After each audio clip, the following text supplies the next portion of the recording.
Research करना सिर्फ data collect करना नहीं होता, ये एक जिम्मेदारी होती है। जब हम किसी के टाइम, इमोशन या पर्सनल इंफॉर्मेशन लेते हैं, तब हम उनके ट्रस्ट के गार्डियन बन जाते हैं। रिसर्च एथिक्स वही कंपास है जो हमें बताता है कि सच ढूंढने के चक्कर में हम इंसानियत को ना खोएं। तो आज की क्लास में हम बात करेंगे रिसर्च एथिक्स के बारे में।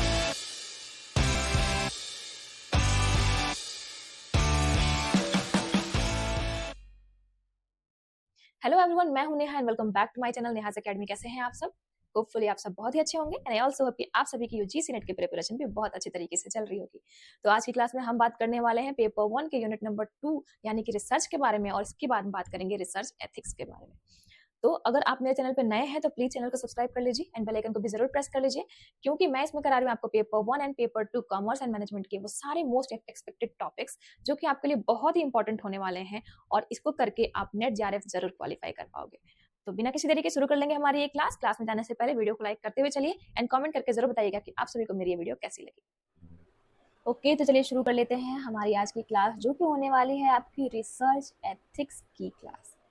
ठीक है, तो एथिक्स क्या होते हैं? एथिक्स का मतलब ये है कि जो भी आप करो वो ऑनेस्टी के साथ करो एंड इलीगल मत करो। तो सारी चीज़ें क्या आती है, एथिक्स हो जाती है। और रिसर्च में एथिक्स क्यों इंपॉर्टेंट है इसके बारे में जानेंगे हम आज की इस वीडियो में। तो वीडियो में लास्ट तक जरूर बने रहना। लास्ट में क्वेश्चंस भी हैं ताकि आप उसको सॉल्व कर सको और बता सको कि क्वेश्चंस किस टाइप से पूछे जा सकते हैं।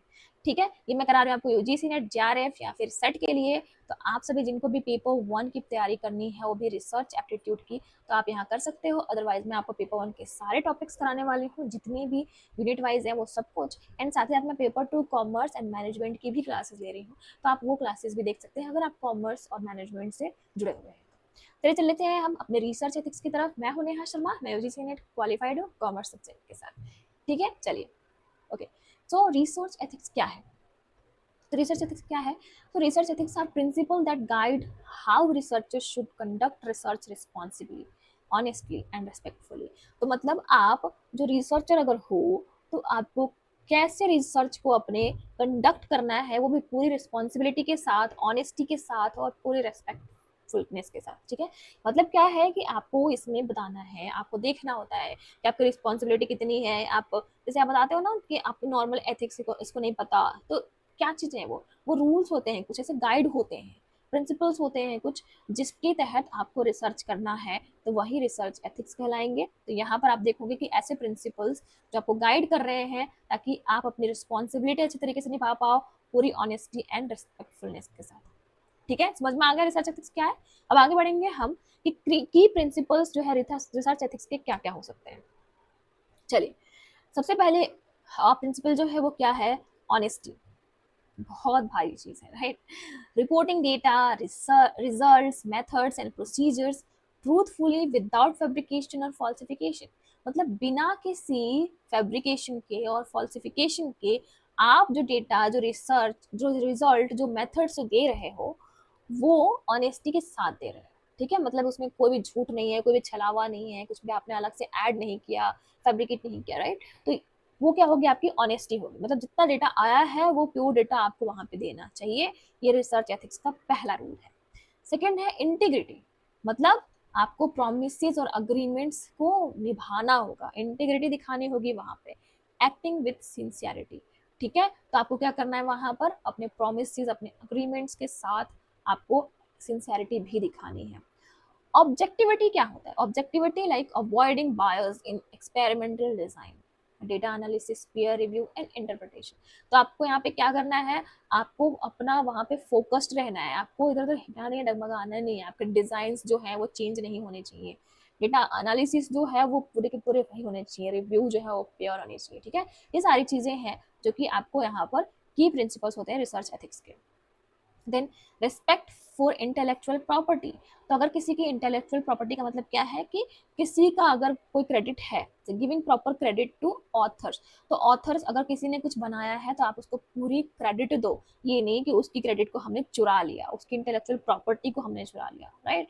तो यहाँ पे क्या है? Avoiding plagiarism. तो प्लेजरिज्म क्या होता है? अगर आप किसी के भी कंटेंट को कॉपी कर रहे हो और उसको क्रेडिट नहीं दे रहे हो, तो ये क्या होता है? प्लेजरिज्म होता है। मैंने आपको इसको बताया था, राइट? तो ये क्या है कि अगर आप किसी के इंटेलेक्चुअल प्रॉपर्टी पे ऐसे हाथ डालोगे बिना क्रेडिट दिए, तो वो नहीं करना है, आपको उसकी प्रॉपर्टी को रेस्पेक्ट करनी है। देन कॉन्फिडेंशियलिटी क्या है, protecting sensitive data and identifies of research participants, मतलब आपको क्या करना है यहाँ पर उनके सेंसिटिव डेटा को और उनकी आइडेंटिटीज को क्या करना है, बचा के रखना है, कॉन्फिडेंशियल रखना है, छुपा के रखना है। जैसे अब मान के चलो कोई सर्वे कर रहे हो आप, ठीक है, किसी बीमारी के बारे में सर्वे कर रहे हो आप, अब उस सर्वे पे आपने कुछ लोगों को लिया एज ए सैंपल, अब वो जो सैंपल आपने लिया कुछ लोगों को, तो क्या आप दुनिया को बताओगे कि मैंने इस फलाने का लिया है, सैंपल लिया है एंड देन मैं इस पे रिसर्च कर रही हूँ, तो वो क्या है, उससे जो है वो सेंसिटिव डेटा है ना उनका, राइट। अब वो नहीं बताना चाह रहे लोगों को कि वो बीमार थे या फिर उनको कुछ ऐसी प्रॉब्लम थी, तो आप ये दुनिया को नहीं बता सकते, राइट। तो आपको कॉन्फिडेंशियलिटी रखनी पड़ेगी, तो ये कॉन्फिडेंशियल होता है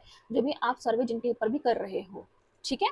तो ये सब चीजें क्या है, की प्रिंसिपल्स है रिसर्च एथिक्स के, और भी है जैसे कि रिस्पॉन्सिबल पब्लिकेशन।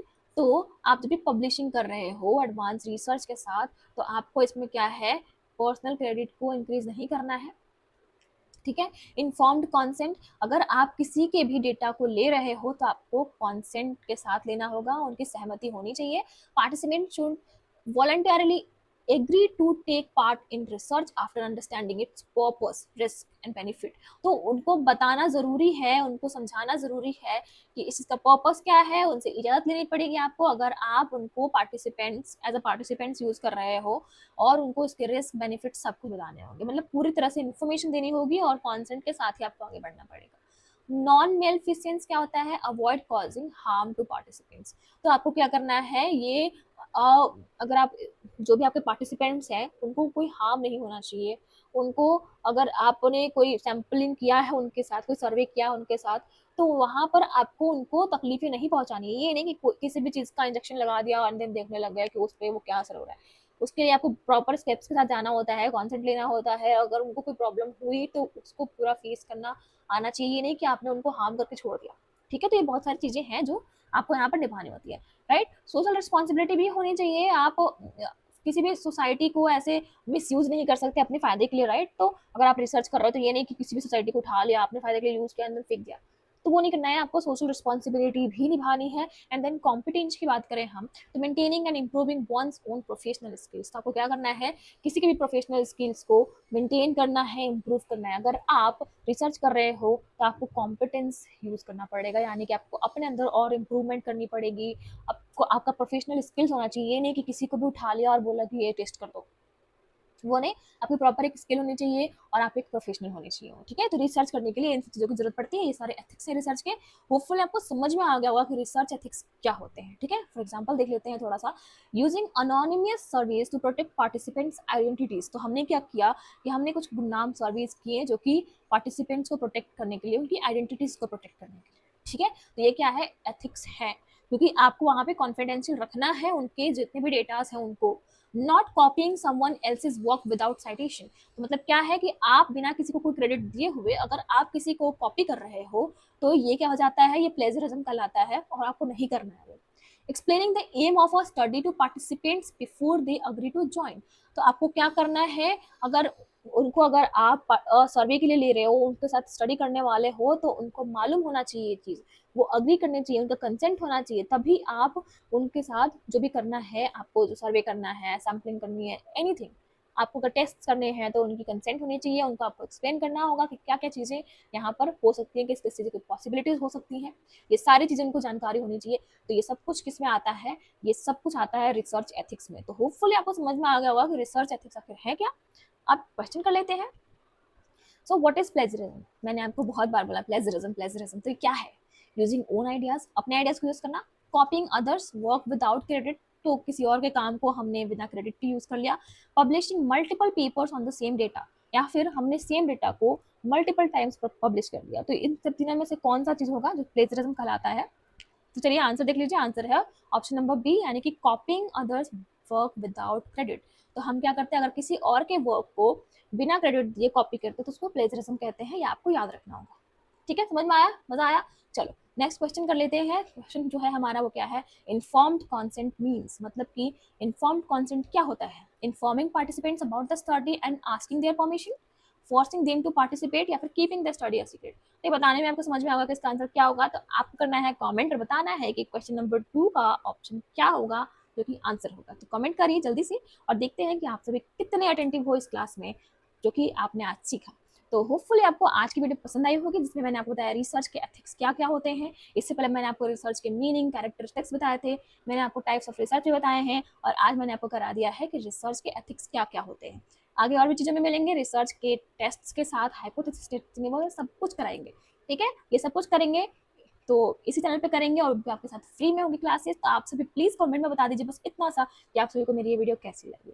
चलिए, वीडियो अच्छी लगी हो ना लगी हो फिर भी लाइक जरूर कर देना, दोस्तों के साथ शेयर जरूर करो ताकि उन्हें भी इसका फायदा मिल सके। और मिलेंगे ऐसी ही बेहतरीन टॉपिक्स के साथ नए वीडियो में, तब तक के लिए थैंक यू सो मच।